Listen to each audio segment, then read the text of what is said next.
I know? There, now you're showing. You're streaming now. Showing, is it showing Yeah. you that it's live on my channel? It's showing me that you're live on your channel. Yeah. Okay, awesome. I see the little linky Right. thing next to my name, so I guess it Yeah. works. And everybody that's in your channel will show up with a link. And my channel, you'll see the link. But to Okay. me, but as I'm looking at it, it'll show a link telling me that they're from your channel.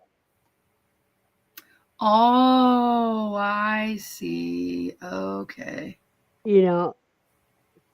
Good morning, Homestead Matters. Hi, Katie. I love her. I got to know her on the phone a little bit. She's so Yeah, awesome. she's a sweetheart. Yeah. And there's Jacob LaFave. Hello. Now, you guys could also show Kelly some love by dipping into her channel as well. My little bitty baby followers. I think I'm at like 345 or something right now. Yeah, but see, we're going to try to push you up because you come up with some great shorts and everything else. I keep my eye out on you. I need to make a short, like a video compilation of all my egg dances. But I get more eggs like every week or so. So it's like a never ending loop of egg. Did you see my one yesterday? Mm-mm. It's the most ridiculous one ever. Well, here, let me check here. Did I see Oh, it's not on my YouTube. It's on Facebook. Yeah, let me send it to your Facebook Messenger. Oh, here it is. Hello, Oops. Hello. Oh, and Joseph Moore, I want to give him a great big thank you. Joseph Moore bought me 3 cups of coffee. Is that Oops? No. Oh, I was like, I don't know. Joseph Moore comes up as Joseph Moore. Oh, okay. Oops is another good friend I've met. And good morning, Buster. Hi, Buster. But yeah, he was asking me a couple weeks ago about buying coffee and stuff like that,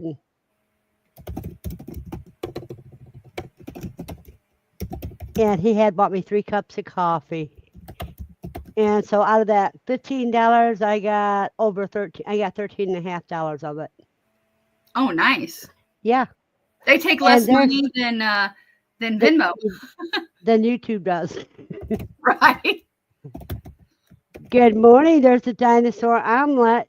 Is that on your channel? Christopher or Angela? Yeah, I see. They're on my channel because they have the little thingy. Okay. We're streaming from StreamYard, guys, so I see it different than. Well, you can also open up a tab on your YouTube channel. Oh, I guess I could do that too. I don't know if and that way you can peek in and see.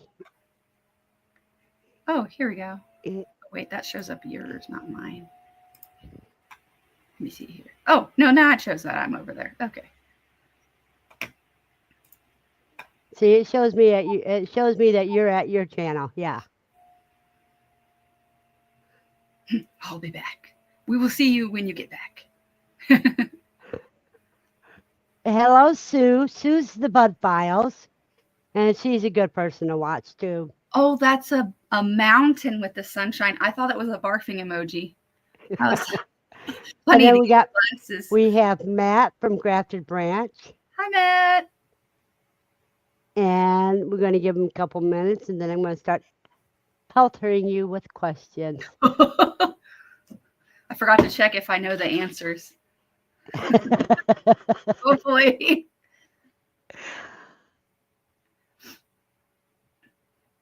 I meant looking at all my craft stuff that I still need to work on. I have so many of these I got to finish turning into earrings. Oh, cool. I need to buy a pair of those earrings off you. I need to figure out how to, I need to buy studs so I can make them studs too. Because I need the hoop. Yeah, a hoop is great for my daughter. You know, hook earrings. Mm-hmm. Yeah, I have these ones when they're plain like this sell really fast. And we did a bunch of glitter ones and they don't sell as fast because I think people don't think they're real.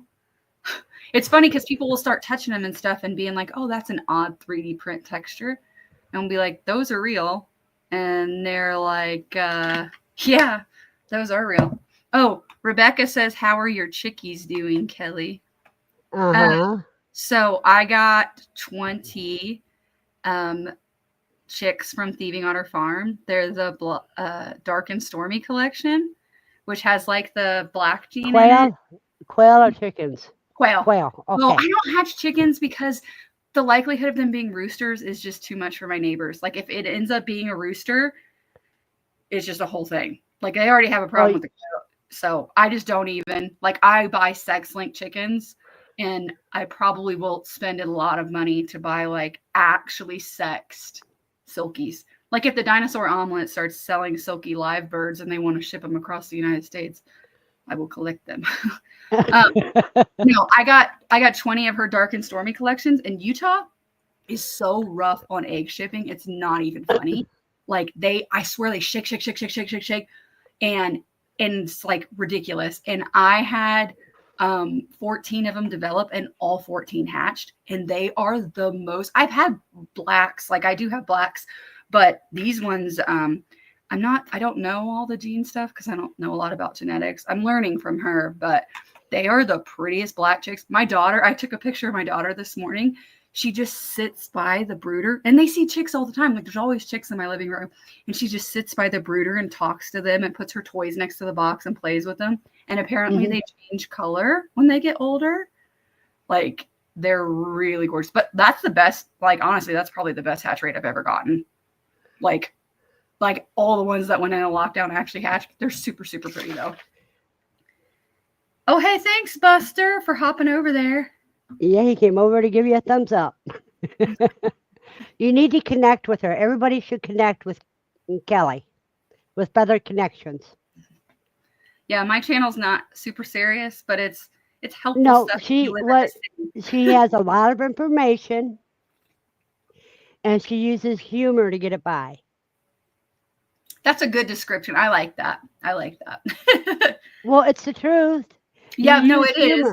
I think that's why I get the mic at QuailCon. Although I'm usually so nervous at QuailCon, I'm like not the but same. you battle your nerves using humor. Yeah. Oh, Andy wants to ask Rebecca what the colors are. Oh, Homestead Matters. You hatched some too? They are so gorgeous. Like, I love them. Look. See, I've got. Oh, I have one of my super old shirts on. I wasn't sure which shirt to wear. This one says, I was normal, insert number here, quail ago. And, oh, nice.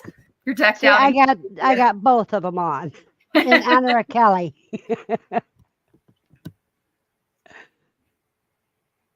Oh, thanks, Matt.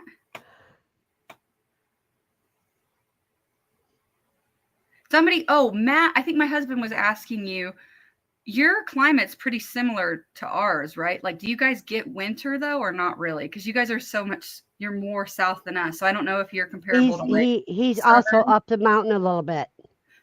Yeah, that's why I'm not sure. Because I think he said he was high desert too, which is kind of like us. But southern Utah is real, real hot in the summer, like almost like Arizona comparable. And so I don't know if he's like that and gets a winter, or is like that and doesn't get a winter. So I'm not sure if our plants are like the same. If they are, then I know who to hit up about plants, because I keep trying to propagate sticks and stuff. And well, we have Southern Scout Swede on my side, and on your side is Joe Kennard. Oh yeah, he came to QuailCon. Did you meet him? He's in Salt Lake City, Utah. I may have met him. I don't know. Most of QuailCon is a blur for me because, I get stressed out, and then I was trying to handle my rabbits and everything else. I'm the same way. The first day, like I usually I'll drink like pre-workout to like stay up and like because the time zone jacks me up so bad and the traveling. And I had like an extra, I was doing it really fast and I had a little like too much pre-workout. So the first day I was like, I was like, people, pre-workout, yeah. And it was rough.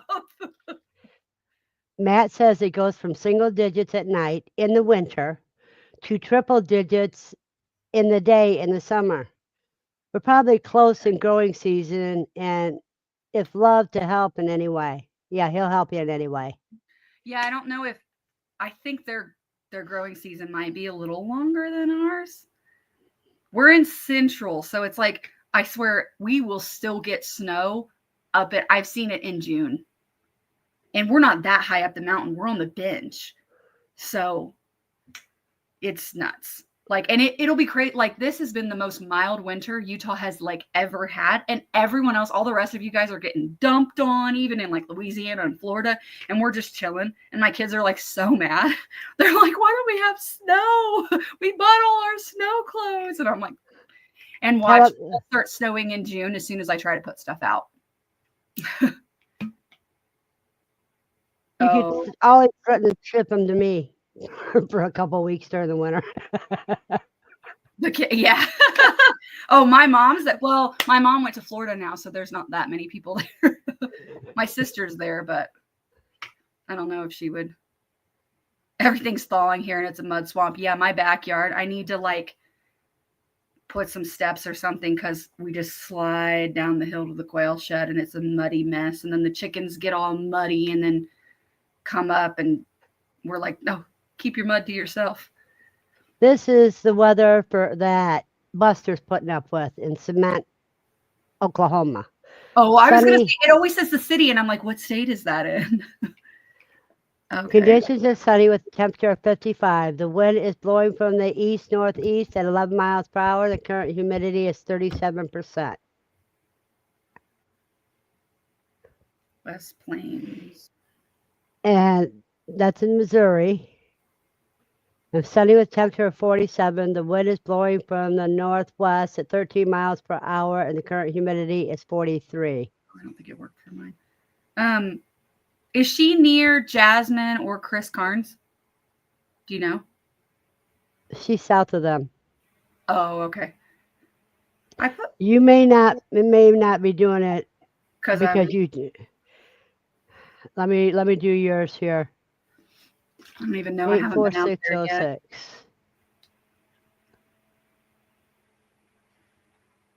It's probably cold. I haven't been out there yet. Okay, in Provo, sunny with a temperature of 31. The wind is blowing from the east-southeast at 3 miles per hour. The current humidity is 70%.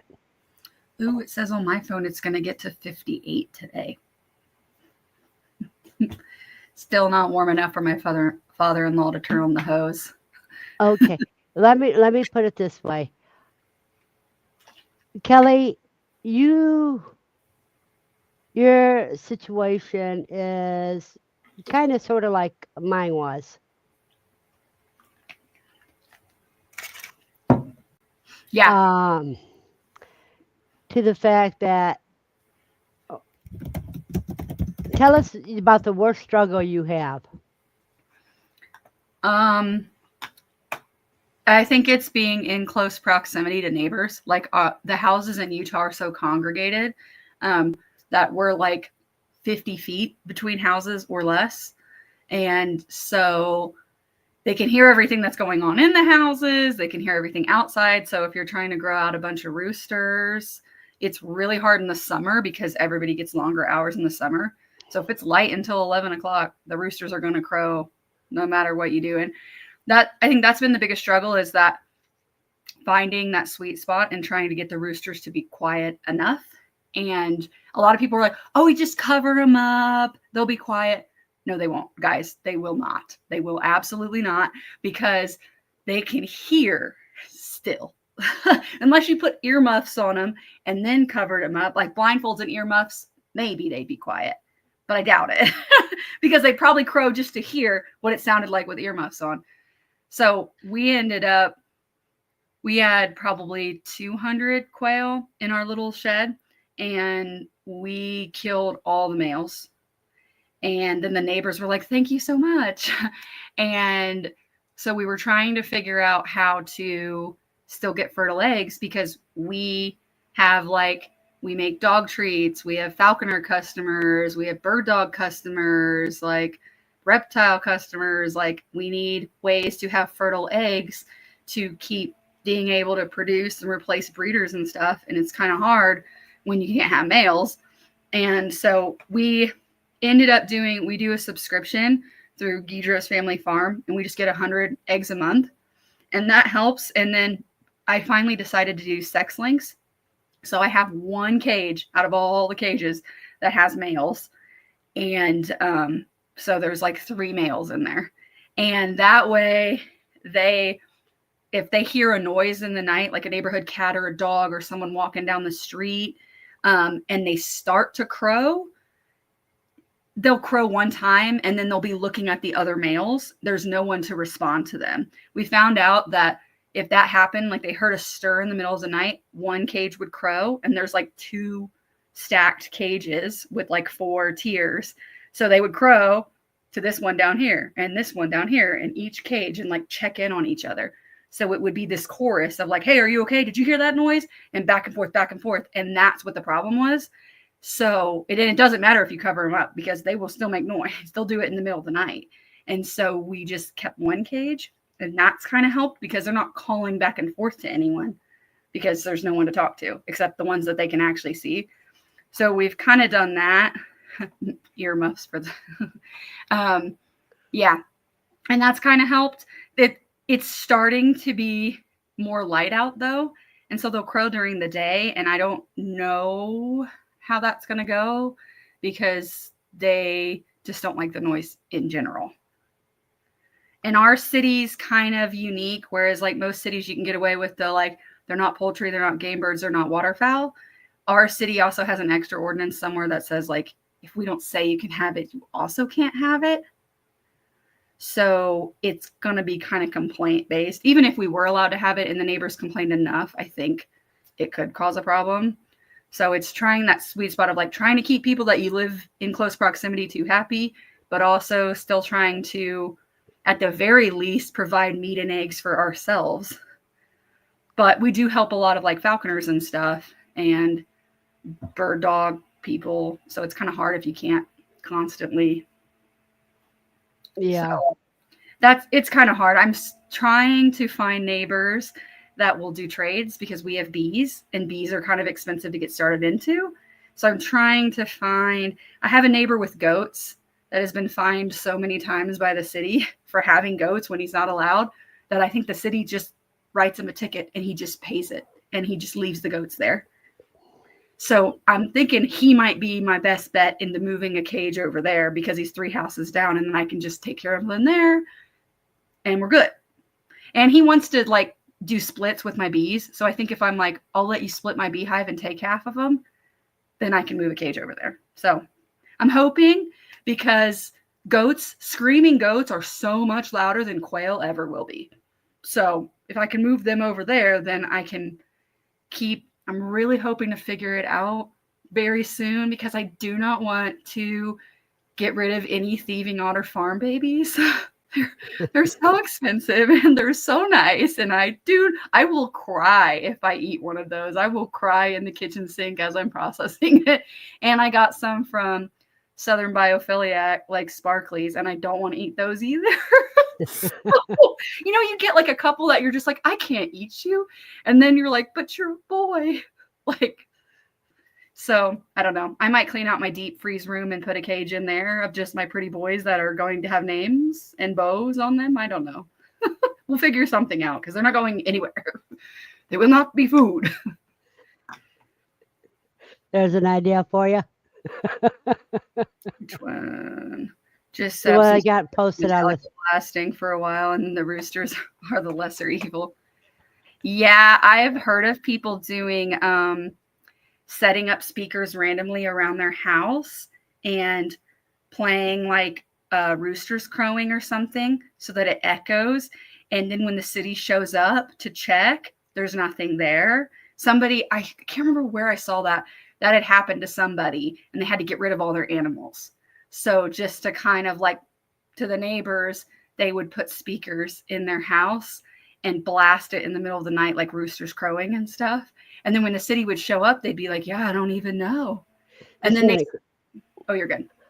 Chef, drop your link to your store. Chef, yay! Ooh, yummy. Drop your link so people can grab your promotion. That stuff is, I'm so glad I got to meet him. I hope he comes again this year. Drunken Chef, is your daughter doing Freedom Festival again this year?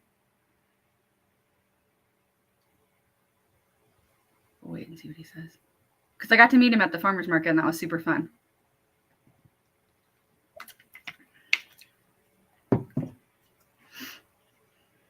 You guys grab his. I got his family pack. That's 5 different types of his new stuff.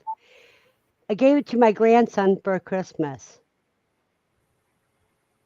And he just loves it.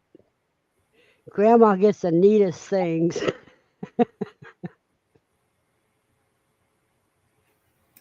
Oh, I can't pull this. Oh, I see how it's doing it. It highlights over here when you put it up here. Yeah, it highlights on the screen. When I put it up, you'll see it on the screen right below us. But on the private chat on the side, it also puts it in blue. I don't look at the private chat.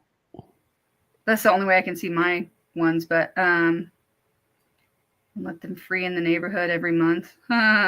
Yeah, Andy, if I raise 100 roosters and let them free in the neighborhood every month, I would immediately get found out because everybody knows that kind of throughout the state and the nearby states, like I'm kind of the person to go to. So that has actually happened where someone's roosters either got loose or they intentionally let them go, and it was somewhere close enough to me that I had people messaging me nasty messages accusing me of affecting the native population, which is the most ridiculous thing ever because they will not live that long. They can't even really fly. But it wasn't a question. It was a statement. And I was like, no. Your video is frozen. Oh. We can hear you, but you're still looking down at the screen. Oh, oops. I don't know how to fix that. Is it still frozen? Yeah, it's still frozen. It's just your connection. Man. Oh, you know what I bet it is? I bet someone's running the microwave. Does that happen to you? I don't have microwave in my apartment. Oh. Because I was like, that's what happens here is someone runs the microwave, all the Wi-Fi shuts off. With me, if I have a microwave in my apartment, I'll start having nightmares about microwave blowing up. Oh, geez. Yeah. Terrifying. Good morning, Nikki. Drunken Chef says he's going to be there again this year. Yay! Yep. Hopefully, Drunken Chef, by summer, the rush of quail will have slowed down, or I figure out where to store males so that I can actually go, because I am signed up for the whole winter, and I have been a few times. Like, I'm not even going today. I'm scheduled today, but I removed it from the schedule because I don't really have any eggs. I have like 2 dozen, maybe. So now you're moving again, Kelly. Oh, okay.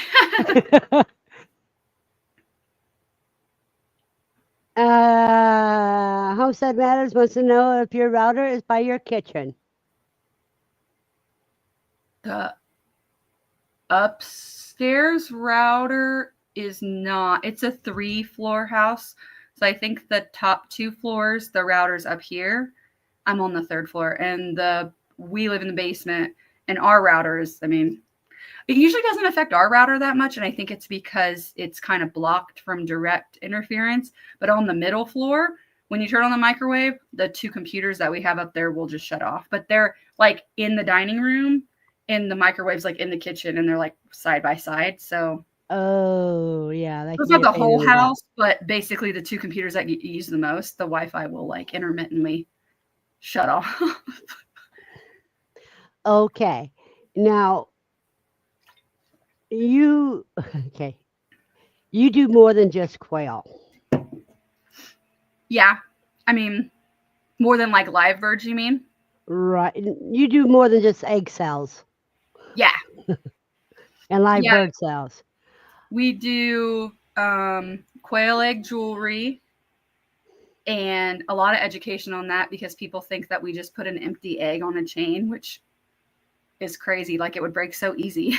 So we do quail egg earrings and necklaces, and then fairy eggs, like those little bitty ones. We do those. That's my kind of new thing. Like if I find a couple fairy eggs, like the new one, those couple. Some people call them fart eggs. The ones that the couple birds lay that are like weird, tiny little bitty ones. Yeah. I Fairy started. Yeah, that's like at my house we call them fart eggs, but I started calling them fairy eggs from a marketing standpoint. And I kind of coined that like the first couple eggs, you only get a couple like that, and then everything else is a normal size egg, right? So it's a sign of bigger and better things to come. So I tell people they're good luck eggs because I mean, Yeah. makes sense, right? So, and Right. there's only a few like that. They don't have matches because people are like, why don't you make a match? And I'm like, because they aren't. They're the only one that's going to look like that. So people really love to give those as gifts. We do skull earrings and necklaces. We do claw jewelry or like flipping the birds with the claws has been really popular as like keychains. We just make the little claw like flip the bird, and those are really popular. What else do we do? You know, We do about 30 years ago, I used to sell bird license. bird what? Bird license. Bird license. License to fly the bird. Oh. I'm trying to think what else we sell. What else is up here? They were business cards. Oh, quail egg candles, which are like meh popular, but they're fun to make. Oh yeah, I do printed stuff. I don't print it myself anymore. I used to do a lot more. I've just uploaded my designs to like an indie site, and every once in a while they'll send me $1 if somebody buys a design. So I design stuff, but I don't do it myself or anything anymore because it's just, I don't know. Kelly also does coffee cups. Yeah, on that new website that I use, you can pretty much upload any design that I make to anything, like walls, flags, whatever. Well, see, the thing about this cup, this is one of our older style cups because I helped her design this one. That was like one of my first designs, like period. Oh, Aaron's here. Yeah, good morning, Aaron. And Yeah. Joanne, she doesn't have Nightbot up on hers. So you have to be in my channel if you want to get your weather report. Oh yeah, I didn't set that. I thought I did, but I don't know if it will during a. Maybe it's because I'm not the one that's the streamer. No, it's in your thing, so it should be able to connect yours. Oh, Dinosaur Omelet says he's seen a huge saturation of scammers in the Facebook poultry groups trying to get money. Yeah, and now the scammers will make a ton of money this year because people will just throw money to get birds, especially when they see that the farm stores are selling out like that. They panic. And yeah, so make sure if you're one of those people, make sure you do your research. I don't take money from people unless I have a bunch of people not show up. I will not take their money until they show up to pick up. But if there's a lot of like no shows or don't respond to me or I think they're pulling my chain, I will make them do $1 non-refundable deposit per bird to be on my list. But I usually don't do that until I get enough people that really annoy me. So, oh, Andy Rabbit says her husband said who would wear skull earrings. A lot of people actually. The plain skulls are really popular, but when I glitter them and bejewel them, not so much. You know what I think would be cool around Halloween? If you paint them with the glow-in-the-dark paint. I can't remember if ours was glow in the dark, but they were Halloween colors. They were like fluorescent green and pink and orange and purple. But they were like fluorescent. I don't think they glowed in the dark though. No, but because I had bought some paints and I was going to actually do that, and then all crap hit the fan a year ago. I forgot what I was going to say. I lost my train of thought. See, now on Nightbot is showing you the links for Kelly's channel, as well as where you can buy her merchandise and her unique t-shirts.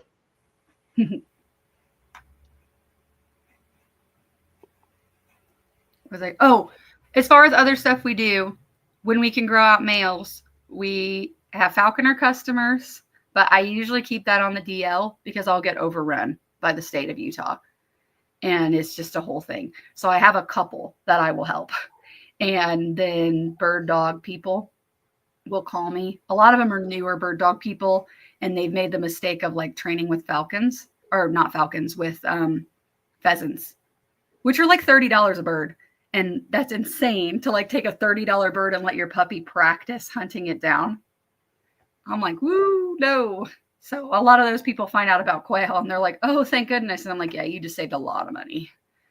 Oh yeah. Yeah. What they get 5 quail for what they pay for 1 pheasant. Yeah. Yeah. And they're not going to go anywhere. So it's not going to affect the native population. Like you don't.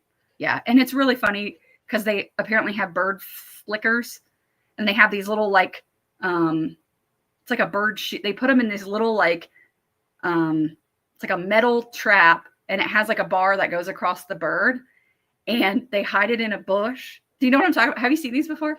No. They like hide it in a bush, and then the hunter can be far away, and when the dog points at it, the hunter can push the button and it flicks the bird into the air.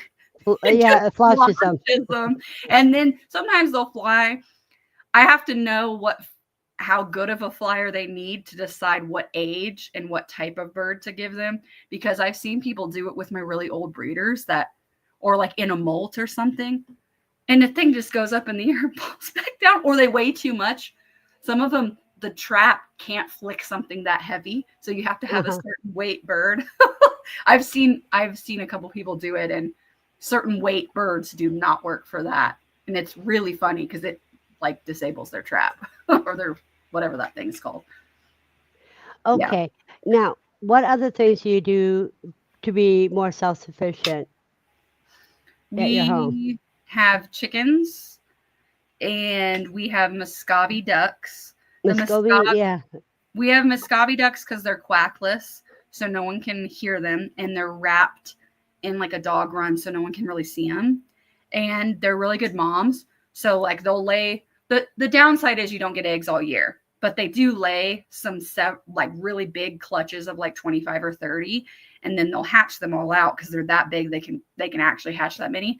And then we just usually raise them for meat. So, and they're really good. They taste like steak.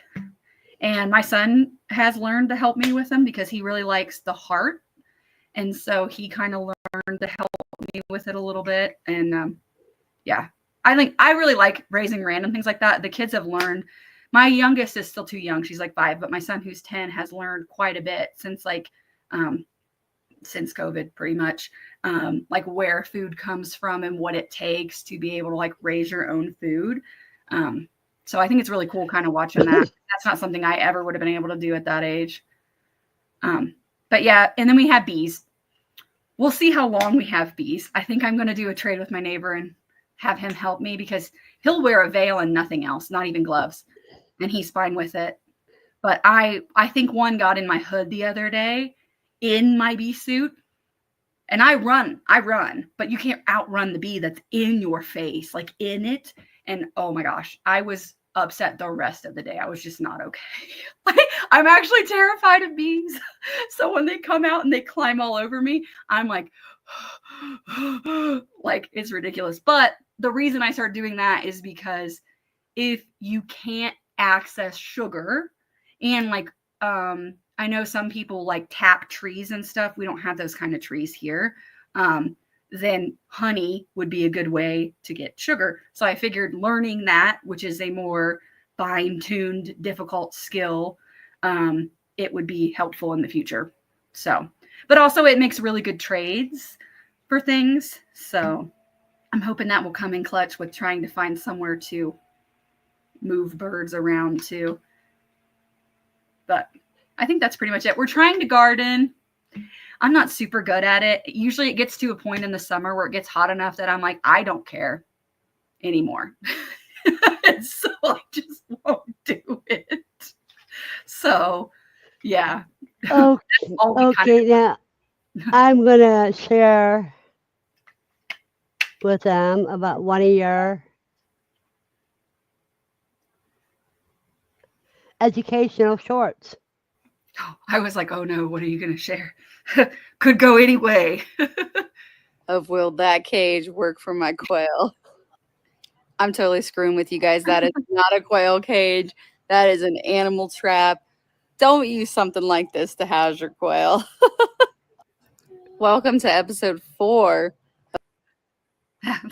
That was my random one. I had I had a couple nasty comments on, I think that one actually. I don't know why people follow me if they don't get my humor. I'm like, why are you? I guess if they comment, it still affects the algorithm. So yeah, and the thing is people. Never mind. You know me. I get going, and I'm going to keep going. Well, Aaron says on every single live stream, my favorite thing ever is like hit the thumbs up button. And if you don't like the stream, I don't really care. Hit the thumbs up anyway, because I don't need your negativity. That's kind of how I am. I'm like, yeah. I showed a lot of those shorts in I taught a class at Utah Valley University on raising quail the other day. And I showed a lot of my shorts and they thought it was really funny. So they got my humor. Okay, you guys. All right, guys. Welcome to episode number 1 of Will This Cage Work for Quail? The answer is yes. This is actually a quail cage. It's a little bit run down, but has a water system. It's got an egg rollout. It's got poop trays underneath, so the birds are up on the wire and not in the poop. Here's the catch, though. This is not predator proof. It does have hardware cloth, but the egg rollouts at the bottom of the cage is where predators can pull out your birds and also climb into the cage with your birds. So if you have something like this with egg rollouts, Wynola Ranch, Hatching Time, Dale's Quails, or homemade, if it has an egg rollout, it needs to go in a shed or garage or in your house, some sort of structure, because that's not predator proof, but it works wonderful for quails. All right, guys, welcome to episode number.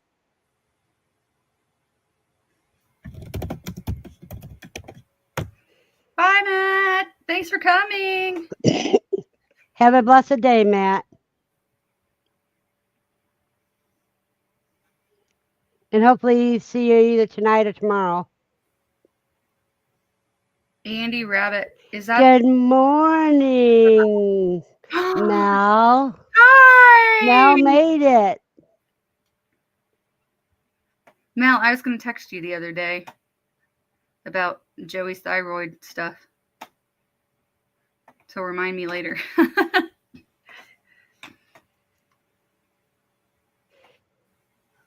But anyhow, okay. Now, what you say you do? Muscovy ducks, chickens, quail.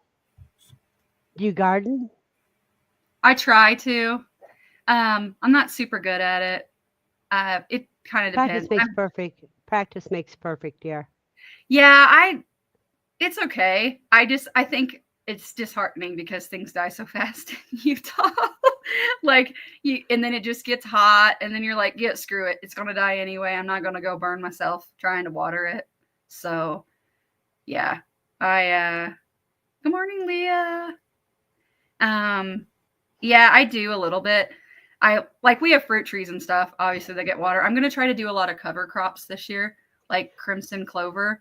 around all the fruit trees and stuff. They're kind of like nitrogen fixers, but also a lot of the clovers. I don't know if crimson does. I know red clover does, but a lot of clovers and stuff have like beneficial herbal properties. And so if the bees use them and put them in the honey, I imagine it makes the honey better. So I try to put that kind of stuff out, but it's hard because the chickens will plow through everything too. So I have to like put down grates and stuff and then try to build it up before it gets crazy.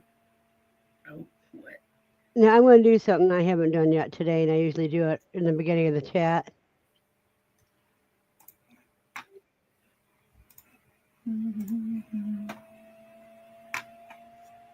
Another thing that you can do for nitrogen fixers, grow some peas and beans. I wanted to grow a bunch of like green beans and stuff. I haven't tried peas. I think peas, it's a fall, but I can't remember. Yeah. And I can never remember what zone I'm in. I'm in between like two. I think it's 6B and 7B. 6B and 7A, you mean? Something like that. I don't know. Steve figured it out and Christina Guidros figured it out. I can't remember what it was. I can't remember what it is though. And my mother-in-law was like, I don't know, and she's been growing for years. So it kind of depends on the year too, because like last year our tomatoes did really well. My mother-in-law's tomatoes did really, really good. And the 2 years before that, it was too hot and they wouldn't even pollinate.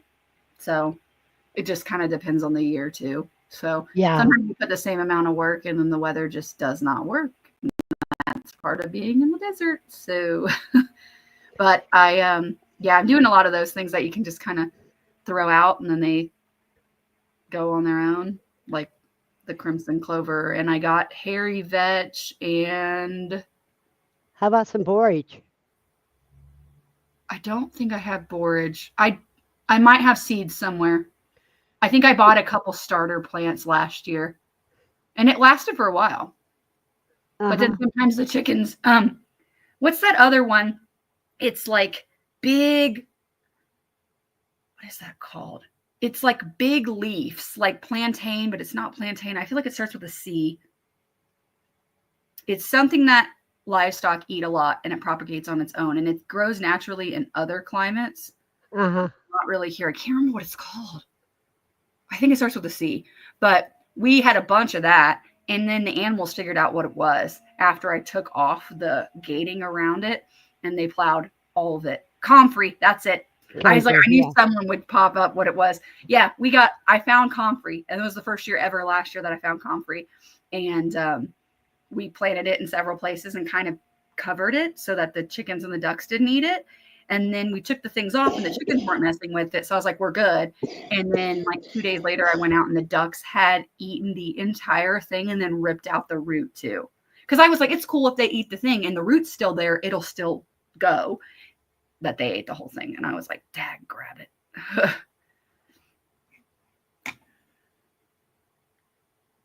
Its model name is Bone Knit. Oh, yeah. I knew that it had a lot of medicinal stuff. It's just hard to keep around the animals. They want to eat everything. So, and the chickens.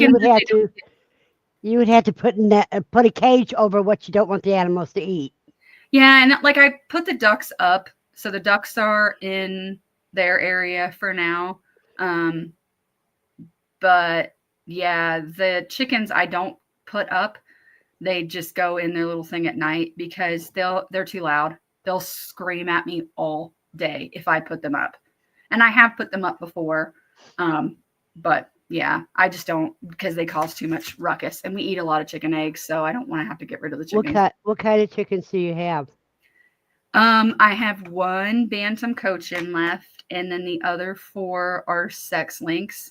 For the reason of not wanting to get roosters because I swear it's like 50-50 and you end up with roosters and they're usually not, you can't tell until you catch them crowing a lot of times. I don't think you can vent sex a chicken. So yeah, you can. Well, just like you do a quail. Well, I haven't been successful with it. So bye, Rebecca. Thanks for coming. Thank you, Rebecca, and have a blessed day. You said you have bees, Yeah, I have, and how many hives do you have?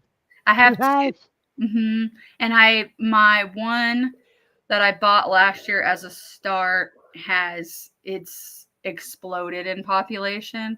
So I will probably have to do a split. And Aaron was telling me not to do a split. They just keep stacking theirs taller, but I probably will do a split only because I want that neighbor that I'll split with to let me put quails in his yard. um, Hey, and my yeah, there's a reason to do everything. yeah, and my and also that hive. I hate that hive. But my swarm survived too, and usually they don't make it through winter. But I wouldn't really call what we had this year a winter. So that's kind of nice. Good morning, Howie. That's Food Forest Permaculture. It's Howie. Things And he lives on part of Vancouver Island. like Canada. Yeah. Oh, okay. I was like, is there But they another? have their weather on Vancouver Island is similar to California. Oh, okay. Well, that's nice. Kelly, how do you clean your heads? Well, there's an easy way, and then there's the way I do it, which is pretty much I could say about most things I do. It's harder to, I think it's hard to keep them little domestic beetles, and you have to have a right climate, and I don't have the right climate, and I don't want them in my house. So I clean them by hand. I freeze the heads, and then when it comes, like I go take a big batch, I put them in water and I boil them for 20 minutes. If you boil them longer than 20 minutes, the bones will break when you go to clean them. So I've noticed that that is kind of the sweet spot. So I boil them for 20 minutes and then I take them off and let the pot cool. And sometimes I throw ice in there to do it faster. And once it's cool, I put on gloves personally and usually glasses or just turn my head when I do it because it's gross and you don't want that splashing on you. Promise. I've been there, done that. But then I just kind of peel the flesh off of the skulls. And then my friend Ed got me a tool. It's downstairs, or I'd go grab it. Some sort of clay, like when you're doing pottery, like carving, and it scoops the eyes out a lot better. So I scoop the eyes out that way and just clean off as much flesh as I can by hand. And then I put them in peroxide and let them sit for like 24 to 48 hours.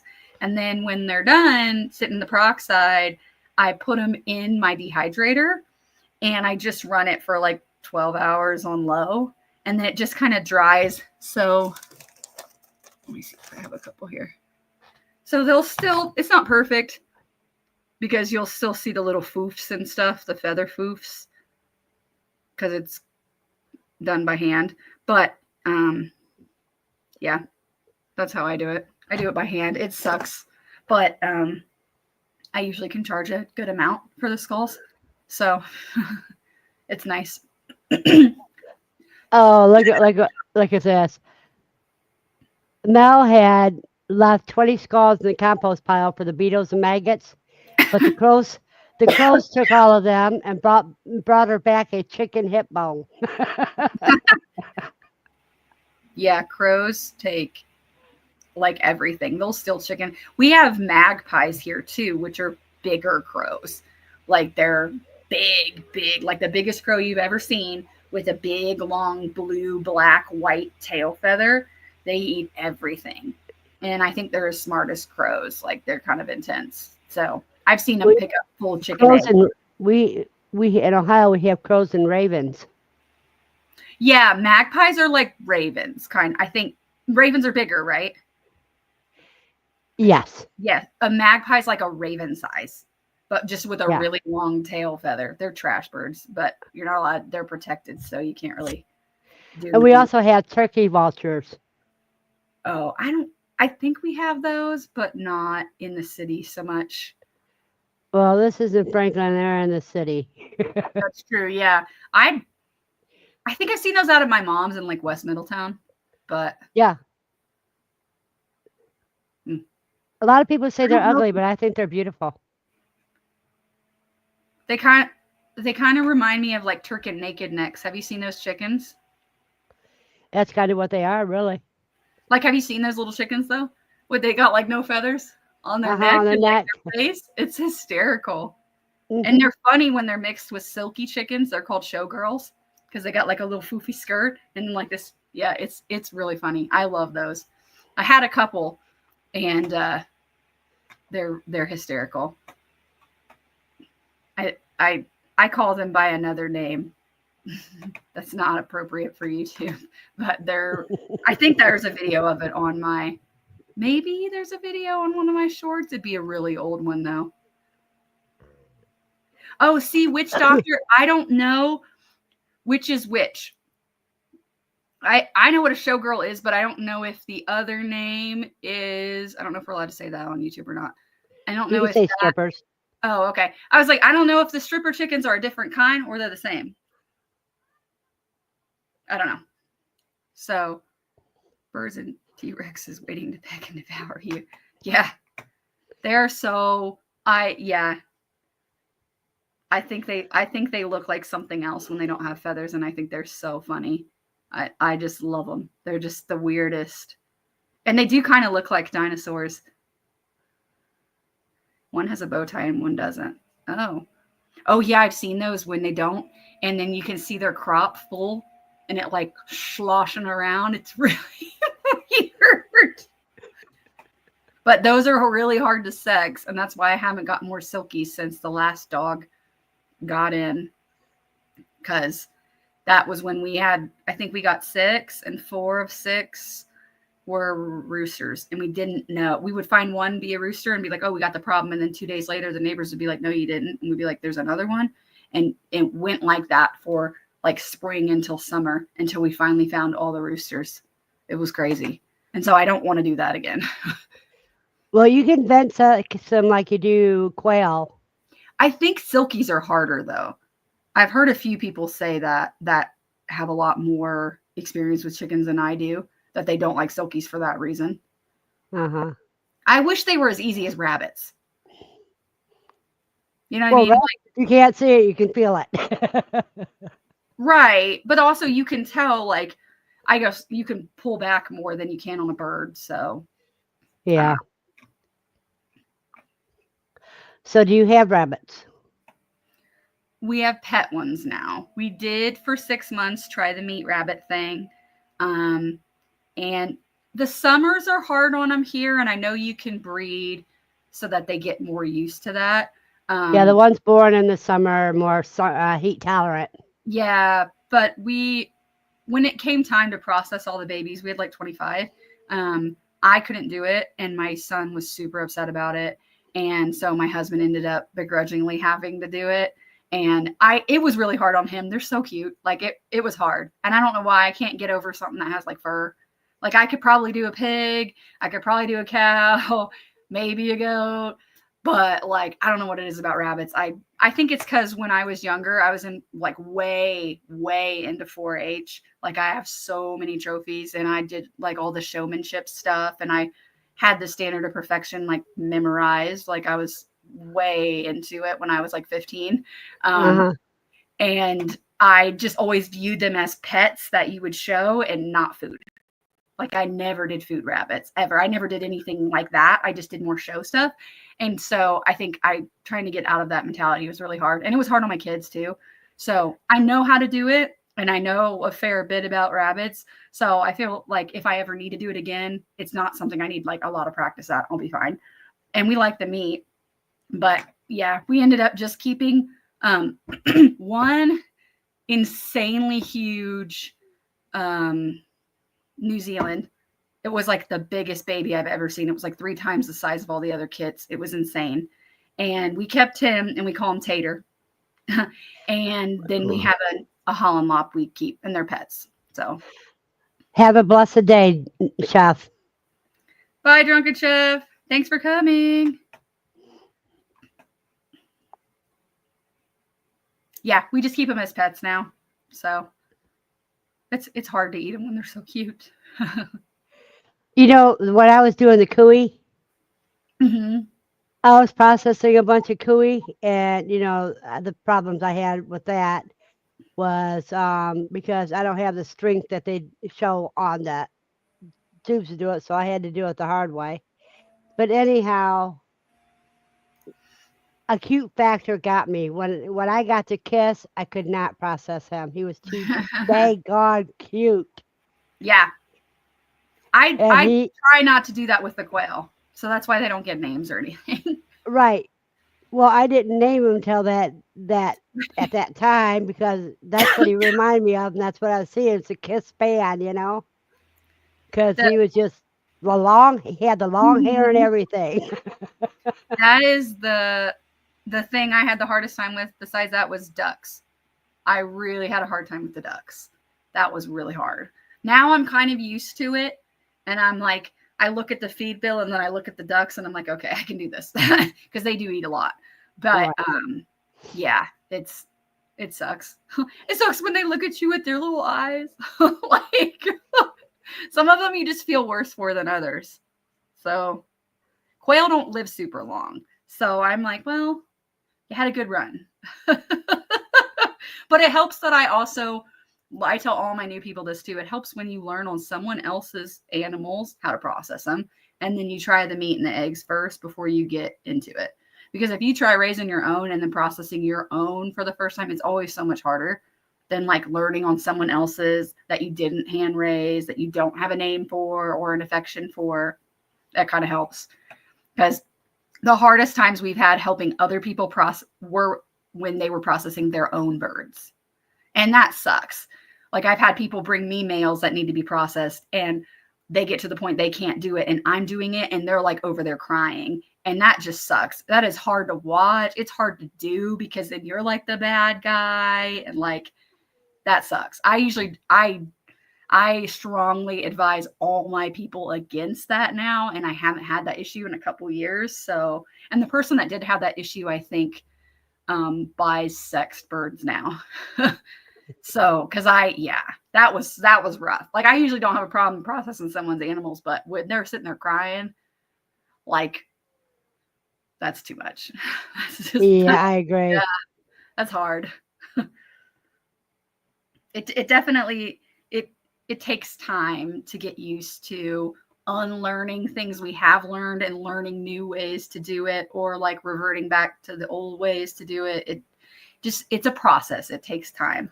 Not everybody was raised that way. A lot of people are not raised that way and it takes a while to kind of get to that.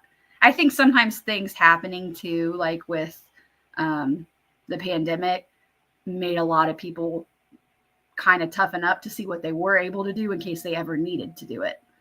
And then they don't necessarily have to keep doing it, but they know how to do it now. So, Once you have the experience, it yeah. becomes easier the next time. Yeah, you have that confidence that Right. that if you need to do that, you know you can now do that. Yeah, So, because a lot of people that prep for SHTF, yeah. they don't realize what you need to get is the knowledge and experience Hmm. to help you when that time comes. Yeah. Because if you don't have the knowledge and experience and you just buy a bunch of stuff for when it happens, when that stuff runs up, you're dead. Hmm. If you don't have the knowledge and experience, Yeah. you're dead. Yeah. It's definitely. Oh my gosh, who's texting me?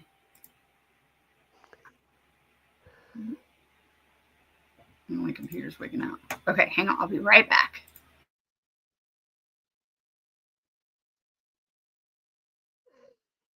Nikki says if Brad processes for someone attached, he has them just drop off and pick up later. Yeah.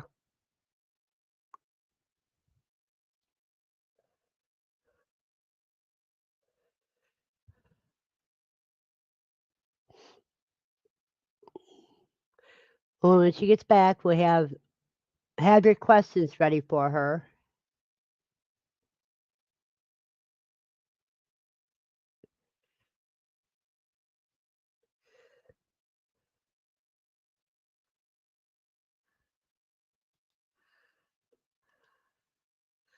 Wait a minute. This is what I was trying to get. When I said I wanted to start butchering quail, same combo was said. So when I went to the store and bought a box of quail to try. Okay. Oops, this his wife's name's everything, and I have to tell her its name is not Petey, it's beef, barbecue. That's right. Oops, just tell her to give them food names, so that way she knows in her mind they're going to be food. That's a good idea. As we were talking about getting into rabbits for more meat, and I'm binging on videos now. I feel like I can dissociate for quail. I can for rabbits.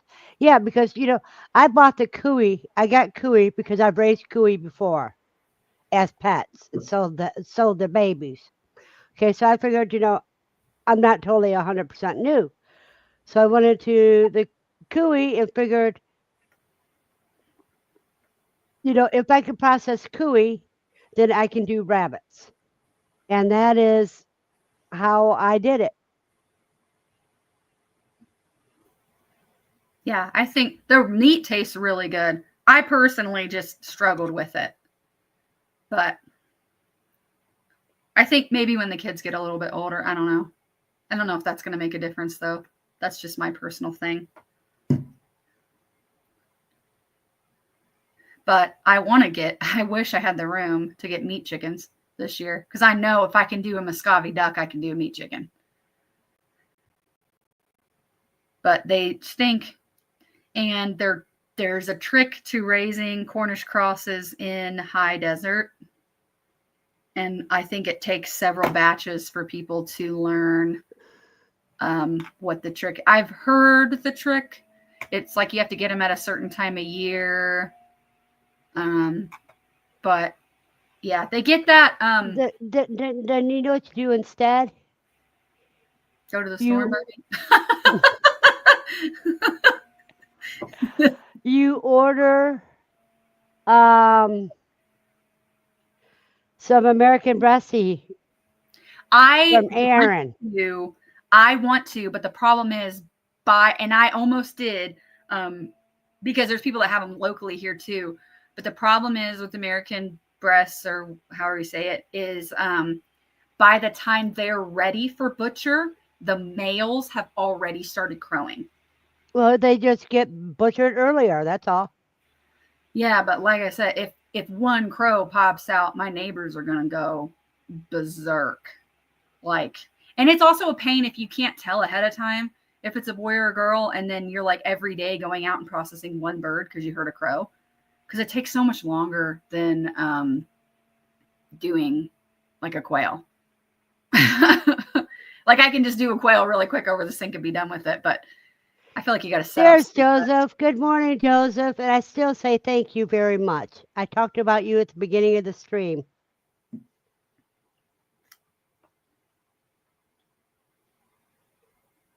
And I thank you very much for all that coffee you bought me.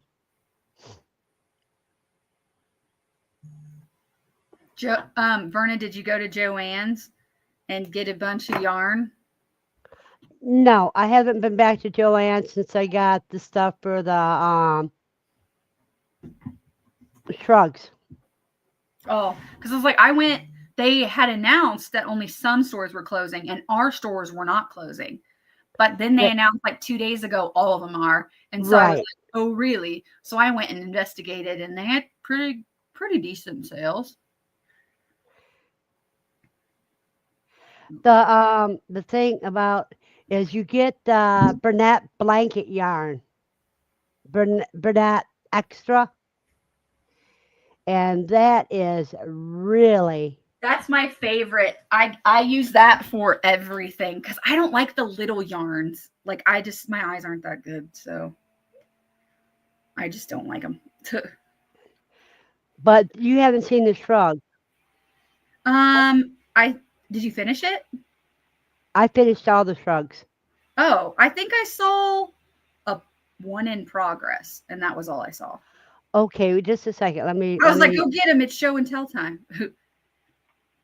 let me do this. I'll show this on so everybody can see it. I just have to find it. I gotta go to my channel, go to my shorts. Okay.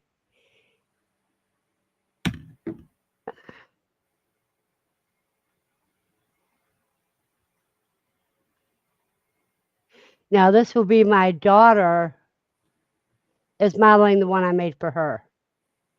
And it's made out of Bernat blanket. Extra. Which means it's extra thick.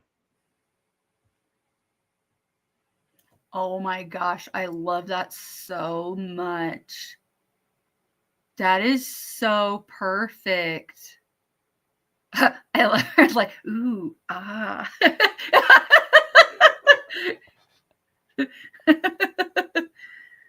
That is so cute. Did you change the colors out, or that's just it was multicolored? It was multicolored. It's the way I like gradient. Blah, blah, blah. Oh, the I gradient like ones? it. Right. That's cool. I've only ever done them in stuffies, so you can't see the gradient as much because they're closer together and smaller. She's my angel.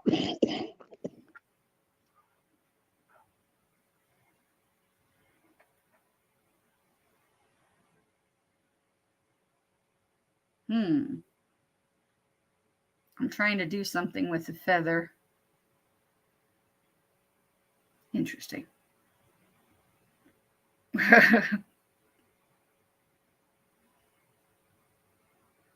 Doesn't look half bad though. Sorry about that. Yeah, I'm going to be crocheting a whole bunch more later and put them up for sale.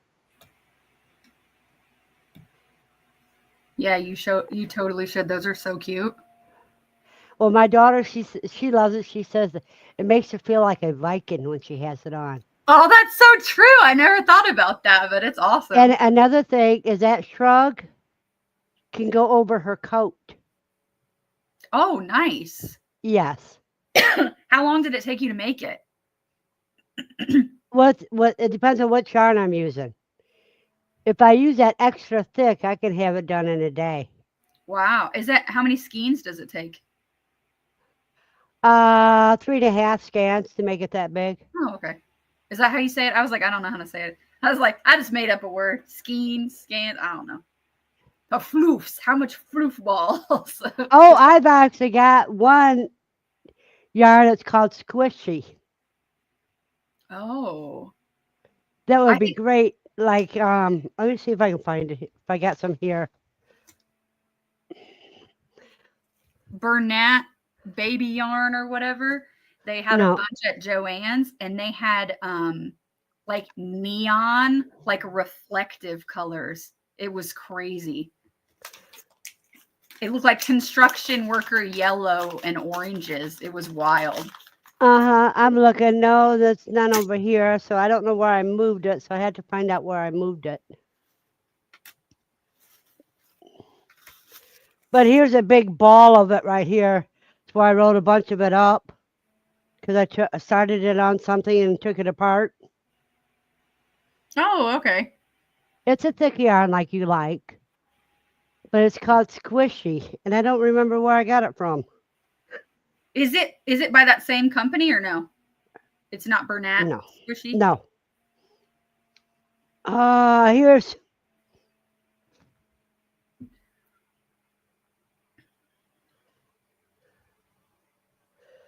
It's Soho Squishy. Oh. Oh, that's cute the way they spelled it. I've never heard of that one. Yeah. You have a blessed day, Joseph. When you go and help your friend, because he's always helpful. But see, the only thing about the Burnett and the Burnett blanket and the squishy both is you can't braid the yarns together, so you actually have a knot. And I like the yarns. I'd rather I use things like a Thick and Quick because I you can haven't actually tried that. because that's a real yarn that you have to braid. I was trying to find the other day yarn that wasn't heavily plastic based, but that's kind of hard to do. Like they're all like acrylic or nylon or something. No, well, The good ones that I like are. they're not.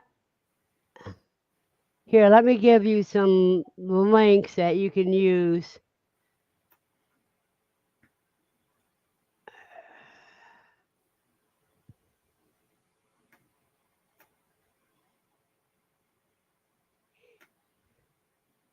See, that's what Melanie, that's exactly what I was thinking the other day, was if I got a couple of those huge fluffy Angoras, I'll brush them out, and they actually have a spinning club here in like my county, and they teach you how to spin the wool.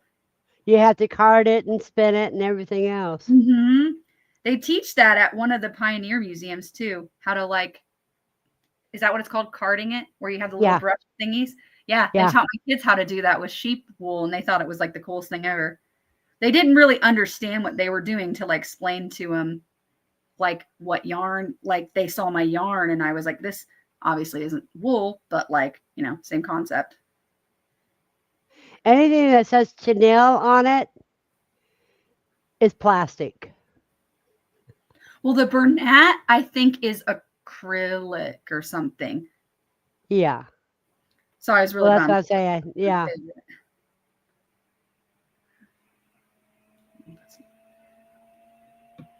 But here's another place for you to check out yarn. I'm dropping the links in my channel. That would be cool to learn how to. Oh, nope, I spelled that wrong somehow.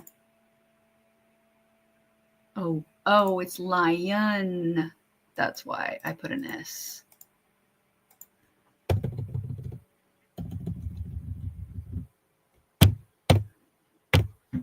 Oh, that's loud when you hit the keys. Oh, sorry. Why? I don't know why that pops up like that. Okay. Oh, yeah, I've used that one too.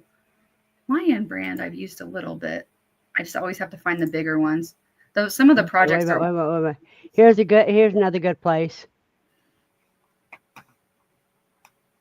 YouTube Police. Hey, Gary. Is that who YouTube Police is? Yeah. Here's another one for you. Your inspirations. Oh, yeah. They have a bunch. Their blog has a bunch of stuff on it too. Oh, another place, a lot of times you can get it cheaper on Amazon. Yeah. You have to check between the two places. The actual store sometimes has sales that Amazon won't have, and vice versa. Yeah. So you gotta shop to where you can get more for your buck. Yeah. You have to be careful. With Lion Brand, they disappointed me last time. Took me 6 weeks to get my order. Oh, wow. Yeah. And I was supposed to have it all made by that time. So the yarn didn't come in before it was time. And so I went with different yarn. Ooh, recycled cotton. Oh, I haven't tried this. Good morning, Elliot. I'll have to try some of these other ones I've not heard of before. Some of them I don't think they have in store either.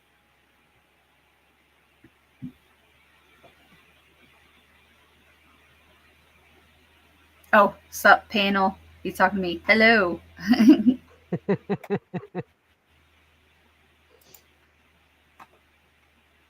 Yeah, Gary has a couple of names. He's got YouTube Police. And I usually can't remember which all names he has until I see him. Then I know it's him.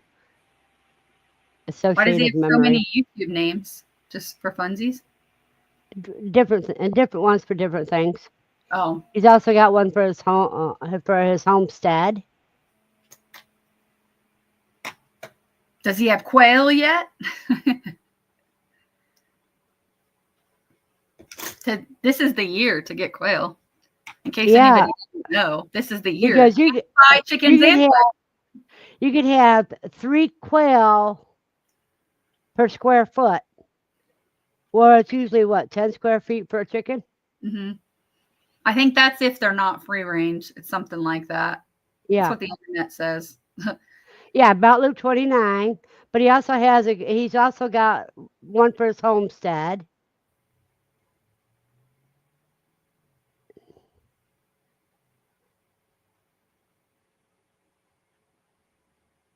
Missing the swap meets. Oh, I wish we had more here. We only have them like one person was able to get them approved. And I think they're going to have another one in April. But we've been so busy with everybody wanting to buy chicks that I don't think we'll be able to go. Hey, Gary, I tell you what, this is someplace you should check out. Just a second. Let me get it for you.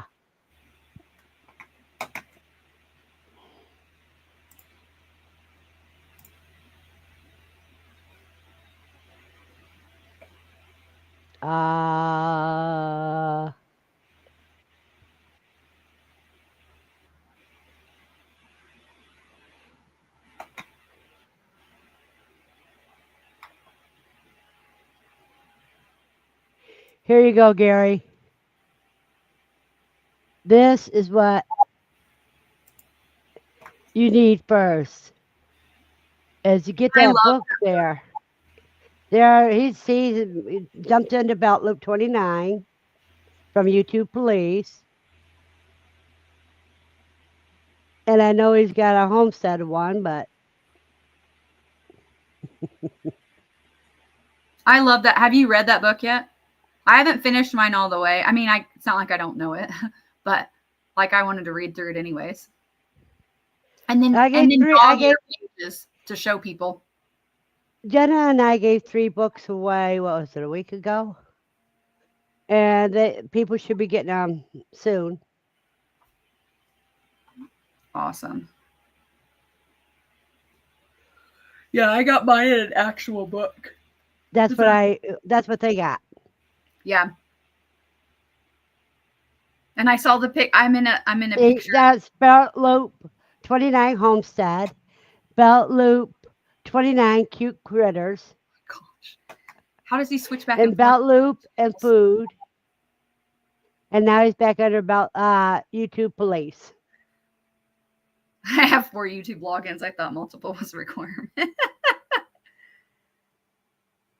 Yeah, Andy, I got the book because I wanted like a hard copy to show people when they ask me questions and stuff. Not only that, when crap hits the fan, you may not have access to your That's true. I mean, I have access to ebooks. Good morning, Kevin. That's Tuber Chat. You need to connect with him if you want to grow your champion. Yeah. Hi, Tuber Chat. I get on there when I can. It just kind of depends on my schedule. Oh, congrats, Nikki. And congratulations. How many kids do you guys have? I didn't think you were old enough to have. That's kind of what I was thinking. That half of that amount of grandkids. Congratulations. Wow, you guys are like the youngest grandparents ever. I'm really bad. Have a blessed day, Joseph.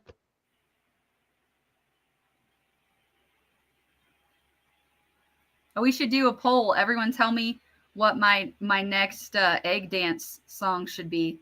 I'm told it needs to be country. A country song. Oh, let me see. I don't know. I've already done Backstreet Boys, Everybody. Have a I've blessed day, Gary. I've done All I Do Is Win. I've done That's My Kind of Night, I think. 4 children. And 14 grandbabies. My goodness. Wow.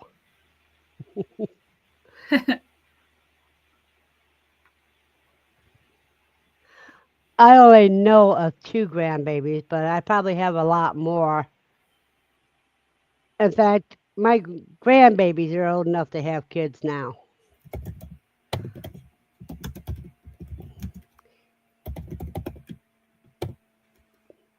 But I don't know how many kids my youngest daughter has, if she has any. But oh well.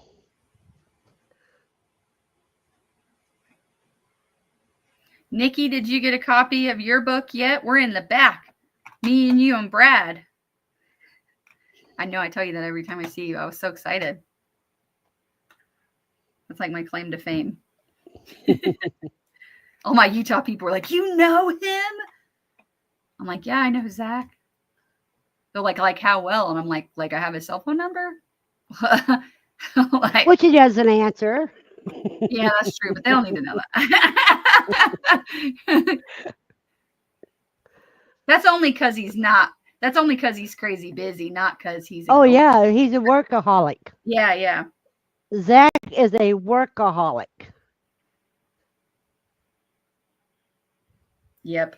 3 of those grandbabies married in, but they're 100% ours. Yeah. Well, that's still over 10 grandkids, so that you had naturally. Yeah, we've been to his house multiple times. Right. We've even used their personal bathroom. Yep. Ate dinner at their house, in their house, as a guest. I adopted them, so. I'm like, yeah, you know him better than I do, only because I don't. I adopted them before there was ever such a thing as QuailCon. Yeah. I met him before there was QuailCon too. Like I went and did a tour. Mm-hmm. Because that's when he was doing tours for whoever wanted to show up. And then within 6 months, they ended up announcing QuailCon, and I was like, oh, cool, we'll go back. So that was cool. We had so much fun with them.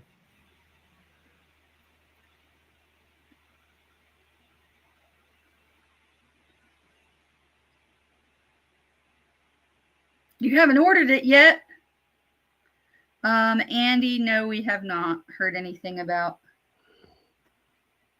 Not publicly, at least. I imagine some people have.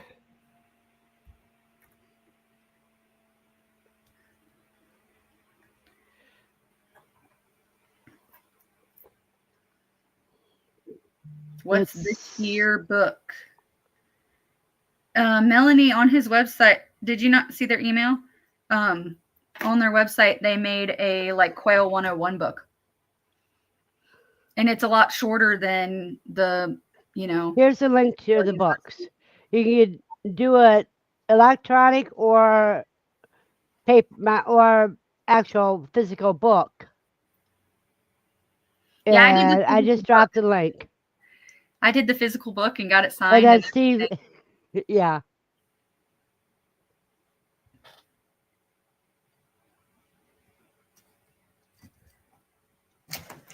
Oh. My stuff I'm looking for.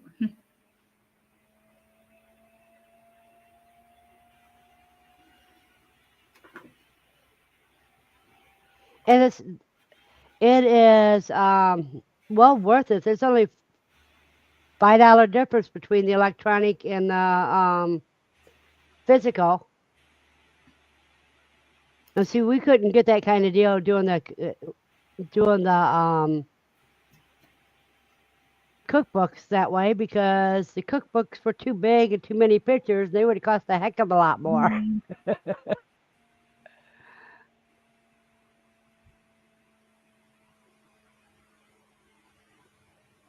Oh, Andy. Blessings be with him. Ooh.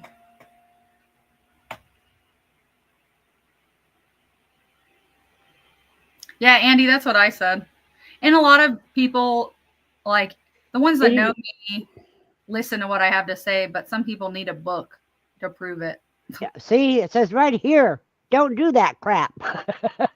Yeah, exactly. Like sometimes I need a book to be like, it's written on paper and that's not my writing. Because sometimes Right. everything has to be so scientific nowadays. It's like you can learn things based on experience. That is the thing. But some people don't want no part of it. So Well, some people don't believe it unless, oh, I got to change my thing on my, I got to get rid of the Quail University because that I link's was old. wondering that before we got on, and I forgot to ask. I got distracted and be like, does that now I go? always forget about it. I got to Yeah, I had change to that out change next that on time. some of my stuff and just make a new QR code.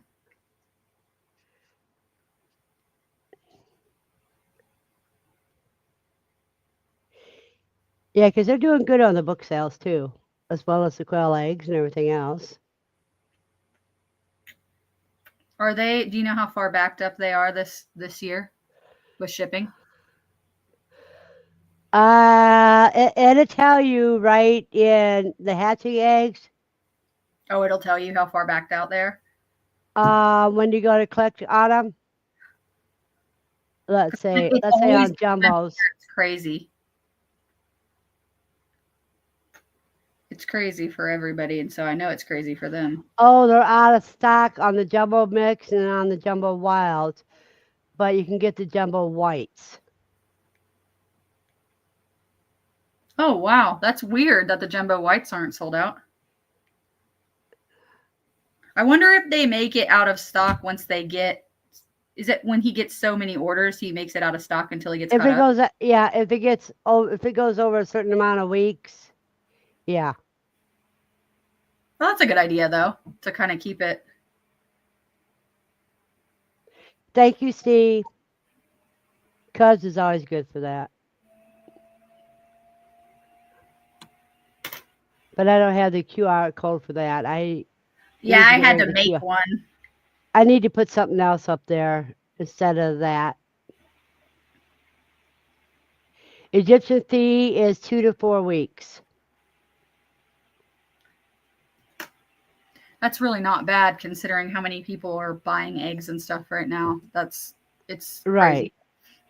When they are out, that means he's at least 8 weeks behind.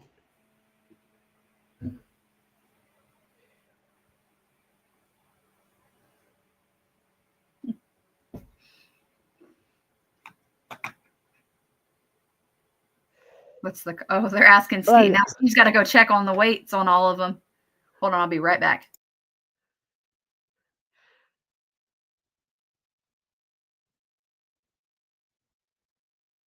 exactly, Andy. You said it right.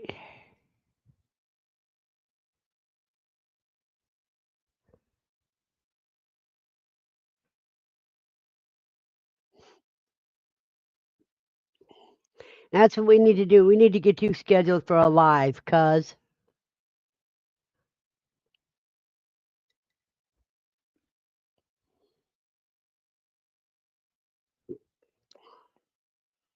This coffee is so good this morning. I had to go get my cup filled up a lot because I'm using this one instead of the big one.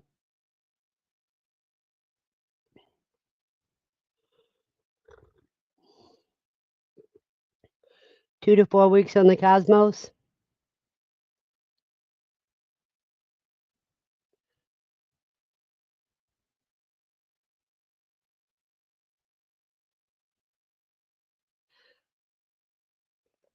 Well, Mel, you have a blessed day.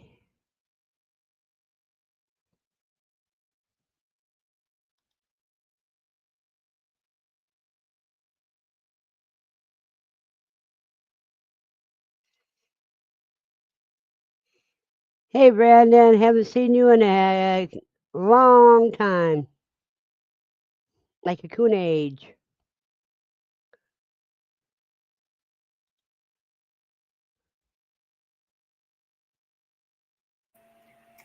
Hello.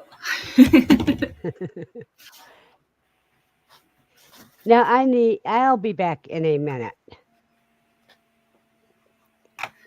Nobody told me yet, guys. What should my next egg dance song? If you don't follow my Instagram or my Facebook business page, I do an egg dance every time eggs come in the mail because of my unique situation. Most of my hatching eggs get shipped in. So I've already done a Backstreet Boys song. That one song, All I Do Is Win. I did Freak Out. I did That's My Kind of Night. The Macarena. I try to do something that's like, I don't know, in theme with how I'm feeling for getting the eggs. Like my one yesterday, Freak Out, was really funny. I don't think I can screen share though. Oh, I might be able to. And then I can show you guys because I think it's funny. I had to approve it. It'll be just a minute. I'm away okay. from the keyboard.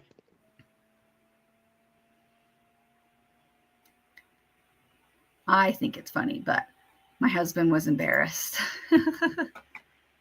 And my 10-year-old just stared at me. Which country song? Red Solo Cup.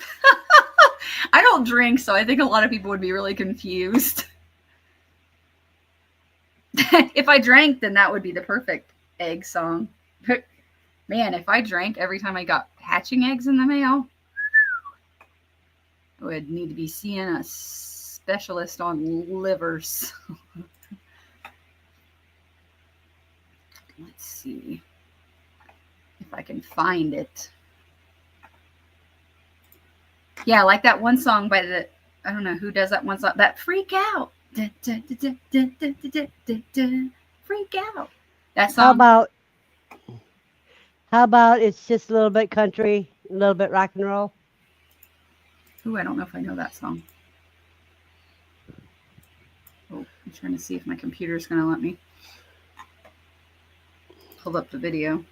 Well, if you can put present, but it'll come down here in the bottom, and then I'll put it up there.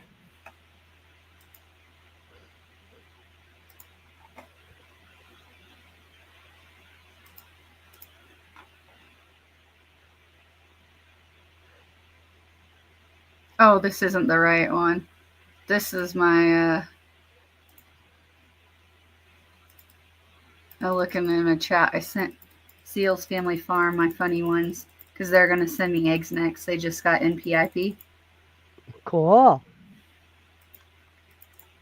And I told him, he's like, well, you're going to have to one up your egg dance. And I was like, well, I try to one up it every time, but he said he likes the country songs. So I was like, we'll see what I can come up with. Chicken Fry by Zach Brown. I don't know if I know that song either. I need to start looking these up. Jerome, the Shadow Scout says Leroy Troy's Ghost Chickens in the Sky.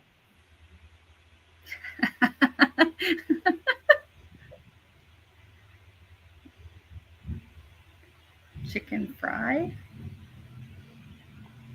Is this what I think it is?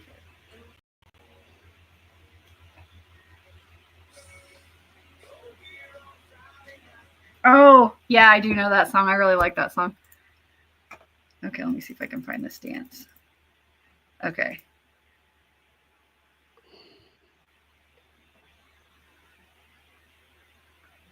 Maybe. Man, my internet is not having any part of it. Come on, internet.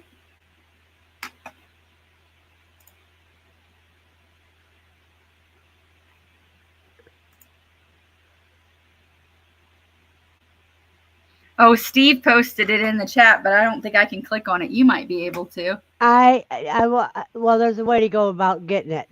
Let me share it. I haven't started it or anything yet, so.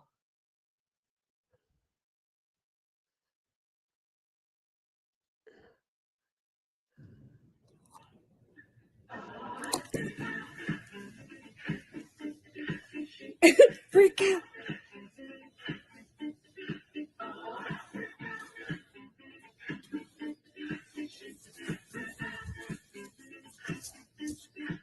T-Rex, Sprinkler, and Cabbage Patch.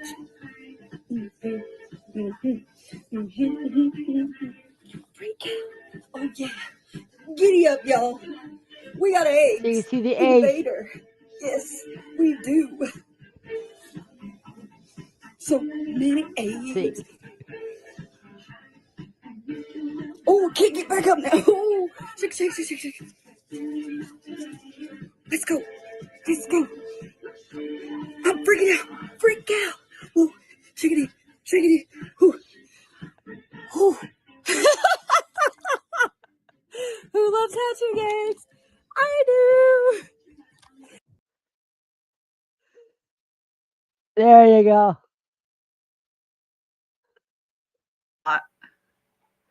I said, there you go.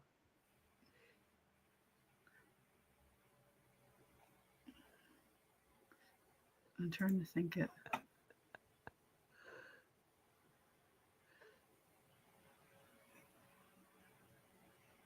Oh, I did the one. What is that song? Oh no, I think it is That's My Kind of Night. It's like, I got that real good, feel good stuff. That song.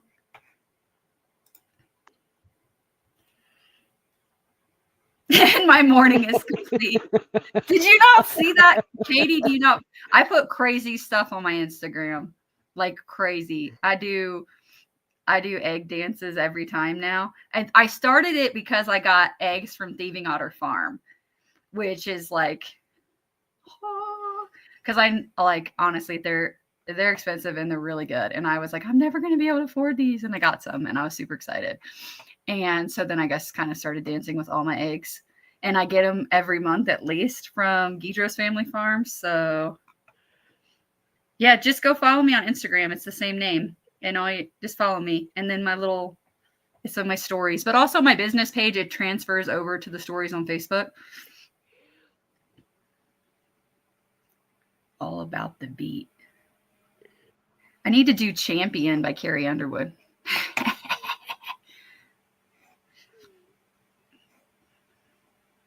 Ghost chickens in the sky.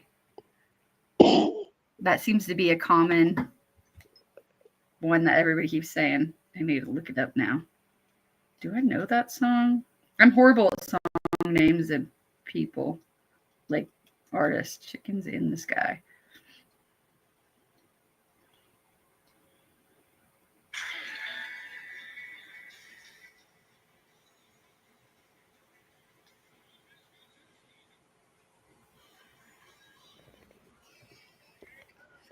Another, you could do Rock You.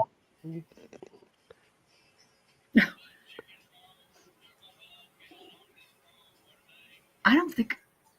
Oh, you know what? I think I have heard this Ghost Chickens in the Sky one time before, but I don't know it super well. Oh, I got a good one. Sometimes I go through random stuff that I like listen to with the kids. They're obsessed with like NSYNC right now. Uh-huh. So Andy, yeah, the price, I actually was talking to her about it the other day. It is because she feeds like top-notch food. And honestly, shipping goes up every year, so that makes sense. And Foam Shipper's price has gone up like I think twice in the last year. So, Baby Shark. I feel like, how do you dance to Baby Shark? My daughter would be like, yes. Like she loves that song. Hello, Lowe's Family Adventures. They're on your Thanks. channel. Yeah. I'm pretty sure that's the one I met at the swap last year. Actually, I think she just asked me the other day if I was going to be at the swap this year. I haven't seen the application come through, though. I haven't seen a whole lot about it. So I'm not sure they're doing a swap or if they're just not going to do quail this year and that's why they didn't ask, or if they're only going to do NPIP people, which is possible. It's just expensive in this state. So I haven't, at least the last time I checked it was, and I haven't fooled with it since then because I just haven't. So my birds don't go very far. She says the spring show is still going on. Okay. I don't think I've seen Sierra's emails come through, but I don't think I've seen the application. So I don't know if they're only going to do, I need to just text her and find out if they're just going to do chickens this year or what. Because if they're going to do quail, I'll probably end up bringing chicks because the likelihood of me having grown out ones is really unlikely. And at the rate we're going with selling chicks, we may not have any, period. So I wonder if we can put down as a maybe and let her know into March. I don't know when it is. Yeah, no kidding, Steve. I hate checking my email. And then I messed up. And now they just updated the emails. So it gets sorted in all these different boxes that you didn't choose. Oh, April 26th. Okay, so it is in the same place in that fairgrounds. I wonder if she'll let me know, like, let her know in April. Well, Lo says you have email her. You have to email her. Yeah. Oh, to get the, yeah, maybe that's why. Yeah, that's probably smarter than, because there's so many people that are like breeding chickens, or not breeding, like hatching chickens this year. Thank you for coming, Joe, and you have a blessed day. I'll call you later, Joe. Yeah, I'll call you later. Oh, he was asking me, I was supposed to talk about it and I forgot. He wanted me to tell him about my sex link project. Sex links are a new thing. For chickens? No, to people in Utah, me breeding sex links. So that I know at birth, like at hatch, whether they're boys or girls. Yeah. It's a new thing. Like there's not a lot of people that have a lot of experience with quail anyways in Utah. And then they don't stay with it very long usually. So I'm kind of the go-to person. And I haven't done sex links before. And the reason is it's hit or miss. Like sex links can be really good, but everyone's going to ask for hens. And if you have several batches of all males, that's fine. Because like I always have a use for everything that hatches. But if those people are waiting for chicks and they want like 20 females and I hatched 2, you know what I mean? They're going to have a while to wait until they get the right amount kind of thing. So correct.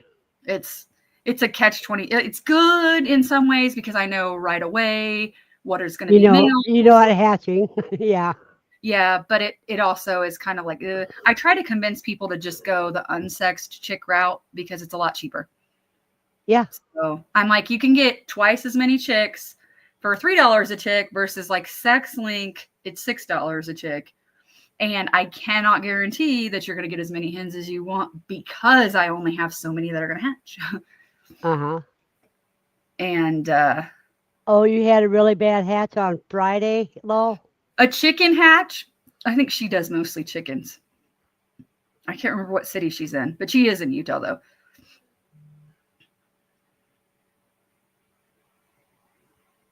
Oh yeah, AI. I haven't heard.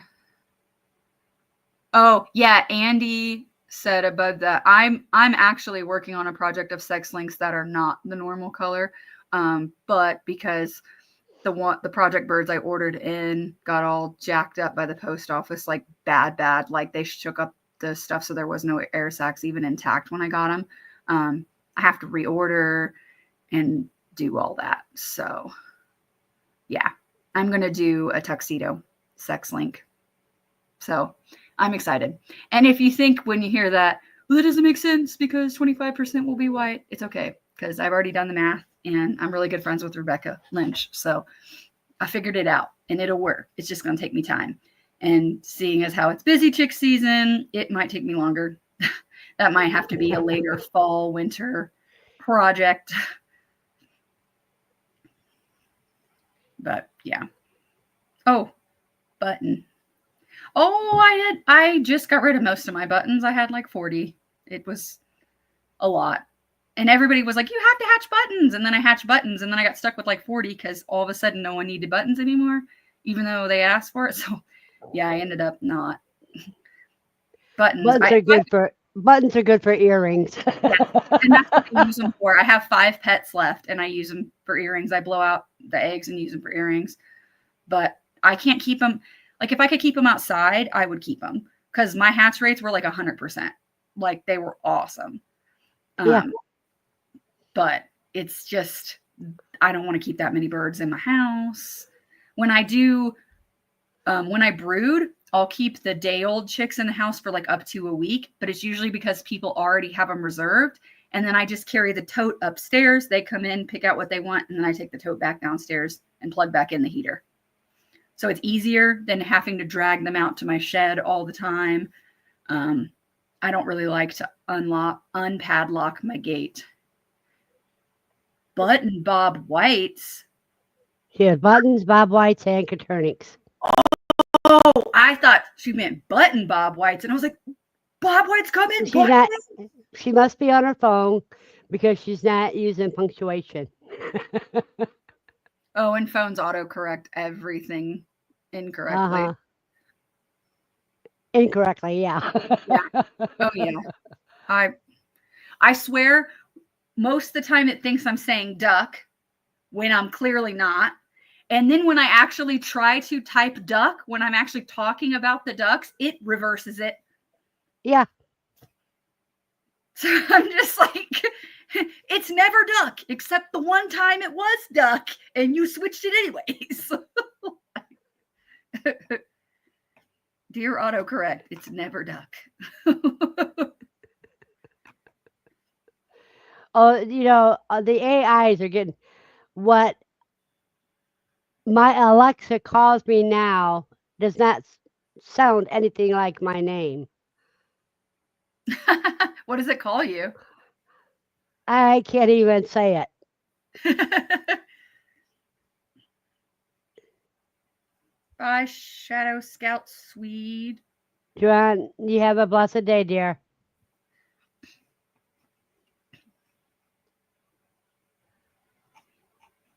Yeah, for right now, I just have Pharaoh Egyptian sex links, like the regular ones. But it works because I can get rid of the males before they start crowing. And I know for a fact I'm not going to screw up, like, which one's a girl or a boy. Somebody got spots late or something. Bye, Christopher and Angela. Have a blessed day. Yeah, we're going to be leaving in about 10 minutes. Oh, yeah, it's already that time. Yeah, I got so much stuff to do outside and I don't even want to go out there because the bees are foraging. But because it's been so unseasonably warm here, they're like, why is there no pollen? And so then they keep coming at us. I had one get in my shirt the other day. It went in my sleeve. But it didn't sting you, did it? No, but Good. I swear it was I saw my shirt going like this and I was like, ah! And so I didn't want to throw my shirt off and run through the yard in my bra. So I ran in the quail shed and threw my shirt off and threw it out. And then my daughter was standing there looking at me and I was in the quail shed going, they're in here somewhere. And she just stared at me. You're like, what? So Mom's spazzing out, huh? yeah, because one had got in her hair and then I got it out and I should have just squished it and I didn't. And then it started coming after me. And then a couple minutes later, one got in my shirt and I was like, we're done. Yeah, I almost want to move to that hive. Today and tomorrow I have winter. Not again. Yeah, Steve, while she was thinking not again, Mom, I'm thinking to the bee, not today, Satan. See, it's 34 degrees outside right now. And yesterday at this time it was about 50. Yeah, it's like 35-ish here right now, and it's supposed to get to like 58. So it's just wild. So it's like cold enough at night that I can't give the bees sugar water, because then if they drink all that sugar water and gorge themselves and it gets too cold, they'll freeze and die. Uh-huh. So I have to try to give them other things. I have a bunch of pollen patties, but I'm scared to open the lid and throw the pollen patty in because last time I opened the lid, they went nuts, even with my smoking them and stuff. See, Andy's weather right now it's 51.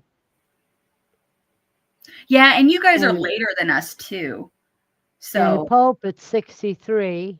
Let's yeah, see because what you guys, it's like 11. It's almost lunchtime, and here it's almost 10. and you have 42 degrees. Yeah. So you're a lot warmer than I am. About 10 degrees. Yeah, it looks like it's going to be warm today. So we'll just see how. Oh, she's in Payson. Okay, I thought it was that direction, but I didn't remember what city it was. Lowe's Family Adventures. You have chickens too, right? I guess it depends what part of Payson you're in, if you are hatching chickens or not. Are you going to be at the swap? And are you swapping critters or just collecting critters?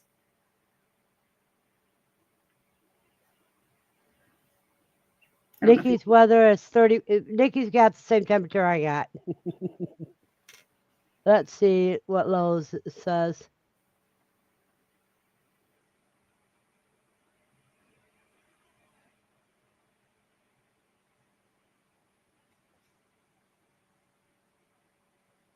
probably similar. It's not far from It's only 20 minutes south of us or less. 40 degrees. 40 degrees. Ducks She has and chickens, turkeys, ducks, and Muscovies. yeah, I was gonna say that's probably Muscovies. I'm great at Taiwanese. Too many years experience. Mm-hmm. Yeah, big difference between Andy and Nikki. Oh, they're in the same state, right? Yeah. Is it? Are they in Missouri? Yeah. Oh, okay. They're both in misery.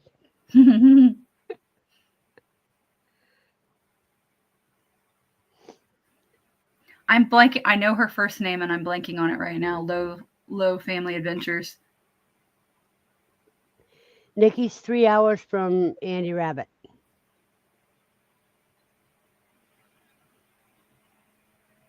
It has not been announced either way yet. Tanya, that's it. Yeah, Tanya. They have not announced QuailCon. Usually, like it's later when he announces it. So, March 1st is when he usually announces it. oh well, that's today. So maybe. Yeah. But as bad as AI is in Ohio, there's a great possibility it may not be allowed. Mm-hmm. Oh, that's true. I didn't think about that because the NPIP people could say no, right? Right. They will. They advise. If they advise him that it's too dangerous, then he can't do it. Yeah. Yeah, because it's not like, I mean, he could have it and then tell people they can't go in the quail shed. No, but- because he can't have the contamination from other farms onto his farm, Mhm. because that contaminates the whole farm, Mhm. and that's the big danger. Mhm. Yeah, Yeah, I he don't said think it's bad April here. 1st is when they go. I don't think but- it's bad here, but I haven't heard much. So It is bad in Ohio. About 1/3 of the places have been already. Yeah. oh, really? Like they're calling? Yes. Oh, yeah. I don't blame him. Then I'd be terrified to lose that many birds of any kind. Well, that's his whole family lifestyle. Well, exactly. And some of those colors, well, most of those colors are like ones he's worked on there specifically. So it's not like, he's got them sitting somewhere else. And the MyShire Canada doesn't have all the colors he has. So it's not like they could ship him eggs Right. in the event that happened. Well, not only that, they can't ship across state lines. That's why he's got MyShire Canada. Mhm. And, Well, I think what they did was drive him across the first. I think that's what they said, something like that. They figured out some way to get him there, but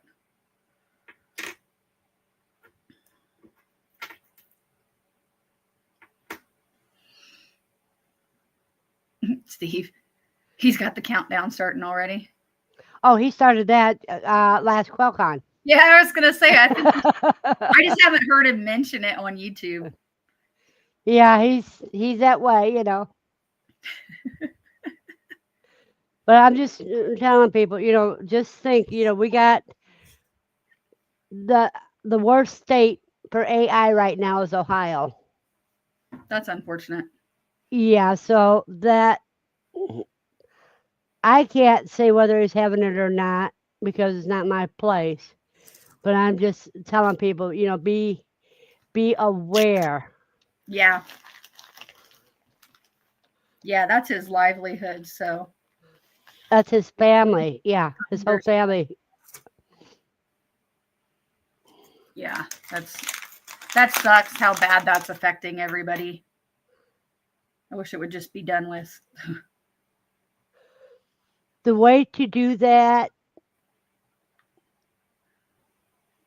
Tanya, is to type the word quail in YouTube search. Oh, Tanya, I can if you message me, I have like a running list of a lot of them too. That I give to like all my new peoples. Uh-huh.